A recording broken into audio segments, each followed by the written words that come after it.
దూత media, power of news. నమస్తే. మరి పండగ ముందు చూస్తే చిరంజీవి గారు పెద్దగా అయిపోయింది, అనిల్ రాపుడు గారు దొరికేస్తారన్నారు. మరి కట్ చేస్తే పండగ అయ్యేసరికి ఇండస్ట్రీ హిట్ 300 కోట్లు కొలగొట్టిన బాక్స్ ఆఫీస్ బాస్ అయ్యారు. సో దానిపైన ఎలా ఉంది? ప్రభాస్ గారి లుక్ అనేది నచ్చలేదన్న సినిమాలో.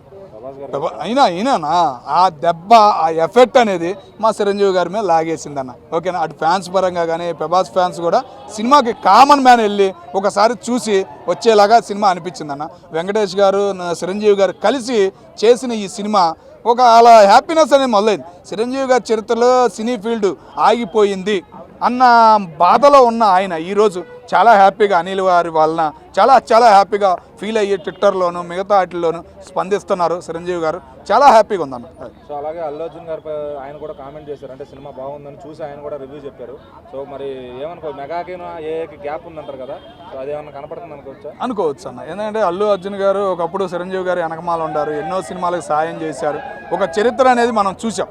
మళ్ళీ అట్లాంటి చరిత్రను తిరగ రాయబోతున్నారు చిరంజీవి గారు.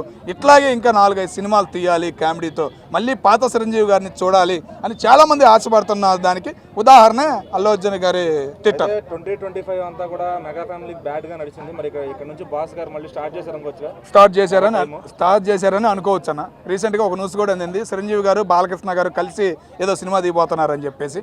అది రేపు సంక్రాంతికి వచ్చిందంటే మగా ఫ్యాన్స్ అటు బాలయ్య ఫ్యాన్స్ ఫుల్ హ్యాపీగా ఫీల్ అవుతారన్న. అది ఓవరాల్ గా మరి senior hero last year Venkatesh గారు 300 కొట్టారు, ఇప్పుడు కూడా ఈయన కూడా ఇంకా 300 దాటిపోయింది ఆల్రెడీ. ఇంకా దాటిద్దాం, నాకు తెలిసి అయితే 500 కోట్లు దాటిద్దని అని అనుకుంటున్నాను. 2026 సంక్రాంతి పండగ గుర్తుండిపోయేది ఎవరిదంటే మెగాస్టార్ అండ్ వెంకటేష్ గారు అన్న.